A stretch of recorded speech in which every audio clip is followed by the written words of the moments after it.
My wife and I visited the city of Carlisle in northern England. And in Carlisle, like most English cities, there's a cathedral. And if you go into the cathedral, between the choir stalls, there's the tomb of a guy called Bishop Bell. And he was buried in 1496.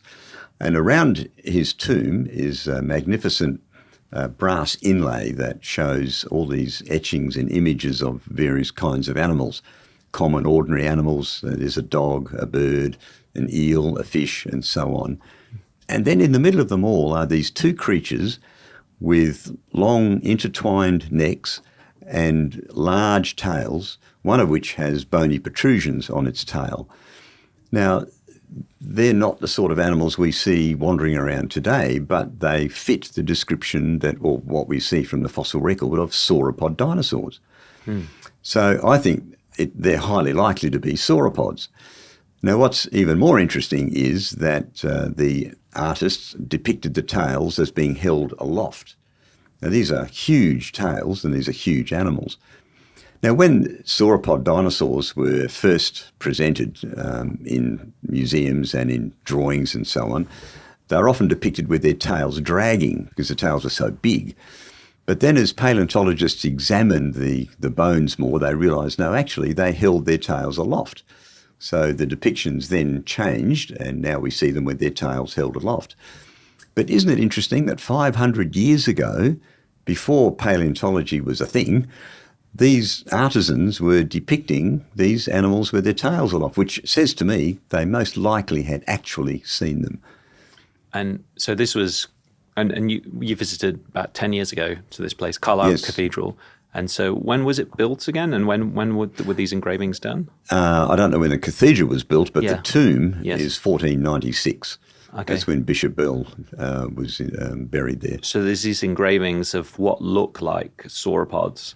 And so we're just going to put an image of that on screen so people can have a look at that. And these are your pictures, Mark. Yes, Yeah, you took them. And so that what we're saying is that these images look like sauropods, and it was done in 1496. So you're saying that possibly these people saw these sauropods, and that's how they drew them so accurately. Well, I think it makes sense, doesn't it? How would they have fortuitously have conjured up such an accurate depiction of a sauropod dinosaur, which we didn't know about for a long time later, like it was in the 1800s that people started to put full skeletons together of these things and understand their size and what they were like. So here we have hundreds of years beforehand an accurate depiction. And so people can see on the pictures there that there's also some other animals depicted on this brass. Which are accurately depicted, which you can recognise immediately. Yeah. So the argument is, well, why would there be this? Because I guess in the medieval times, you could have said, oh, this was a mythical creature. So you say, why have a mythical creature along with these? Along with all these other ordinary creatures. Another example of that is the Chinese calendar. The ancient Chinese divided their calendar in a cycle of 12 years, and they're named after common, ordinary, everyday animals. There's a year of the dog, the rabbit, the ox, and so on. But in the middle of them all is the dragon. So why would the ancient Chinese choose 11 common, ordinary, everyday animals and then pick a mythical one?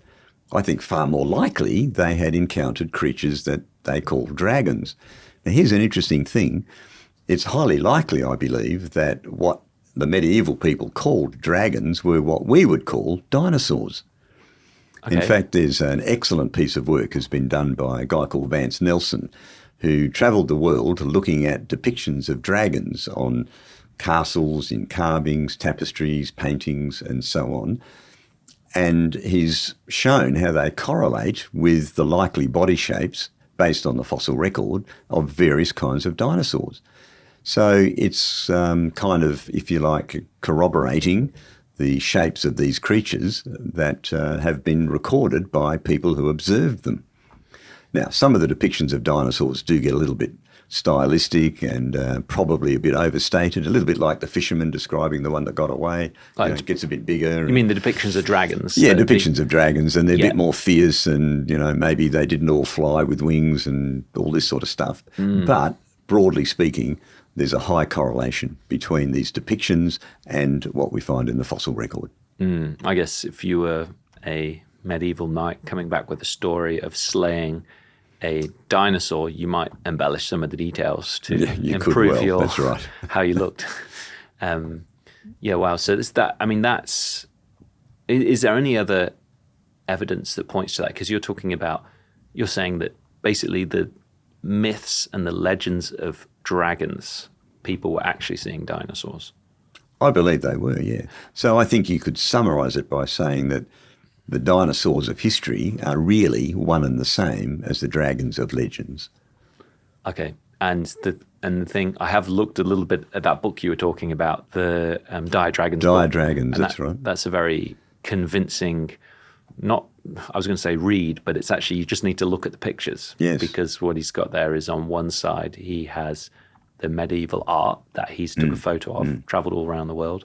And on the other side, he's employed evolutionary artists to draw the picture of the dinosaur that he thinks the medieval art looks like.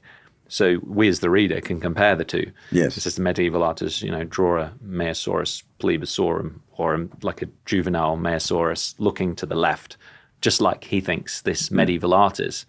And suddenly you see, you see the correlation. They're very similar. It's very powerful. I remember looking at that and thinking, wow, that's very convincing.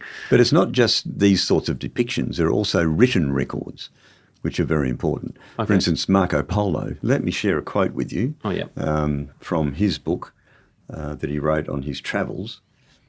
And let me just find that. It's in his diaries. Now, Marco Polo was an explorer, lived in the middle 1200s to early 1300s. And he writes this: "In this province live huge snakes and serpents of such a size that no one could help being amazed even to hear of them. They are loathsome creatures to behold.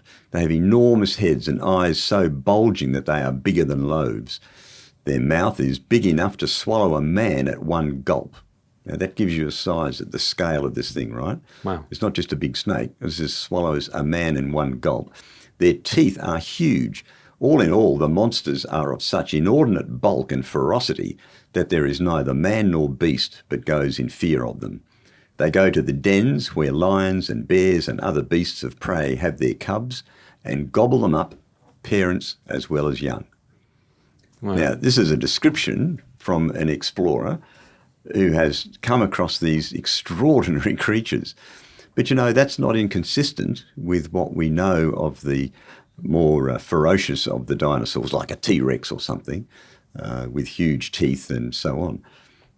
There's another chronicle from 1405, and it says here, "Close to the town of Burrs near Sudbury," so I gather this is in the United Kingdom, "there has lately appeared, to the great hurt of the countryside, a dragon, vast in body, with a crested head, teeth like a saw," wow, that's just really sharp, "and a tail extending to an enormous length.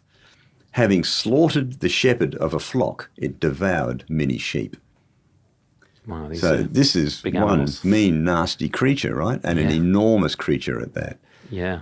But that's consistent with what we see in the fossil record of these massive creatures we call dinosaurs. But notice they quite expressly call it a dragon. Yes.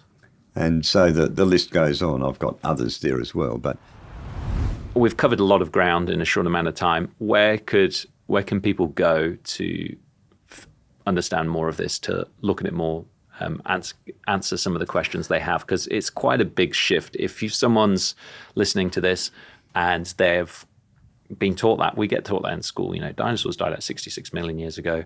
It's this ancient period. It's in the fossil record.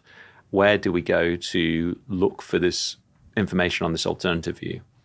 Well, there are our website at creation.com is a goldmine of resources. So I always recommend people go there. But one of the most valuable resources we have is the Creation Answers book.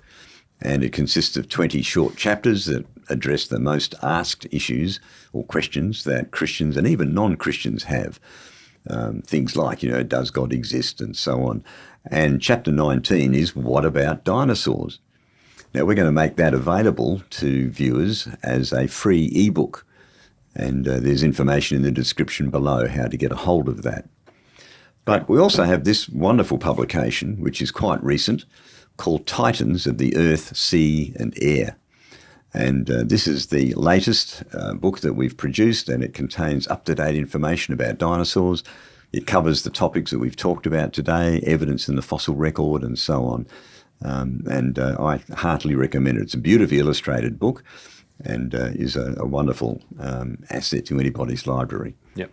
And I believe people can also get if anyone's interested in the book we were talking about, Dire Dragons, that's also available on our website as well. And yeah, I've not read this one, Titans, yet. I look forward to reading that. But that Dire Dragons one, I just had to look at the pictures and I could understand what he was saying. That's quite a very convincing resource that I think people could even give to other people. But Mark, thank you so much for your time and explaining these 3 lines of evidence of why you believe dinosaurs only died out recently, very recently, in the last 1,000 years. Yes. Not 66 million years ago. That's right. So thanks a lot for your time. That's the key. Yeah. The Bible's record of history is trustworthy and the evidence supports it right from the very beginning. Excellent. Thank you. Thanks, Mark.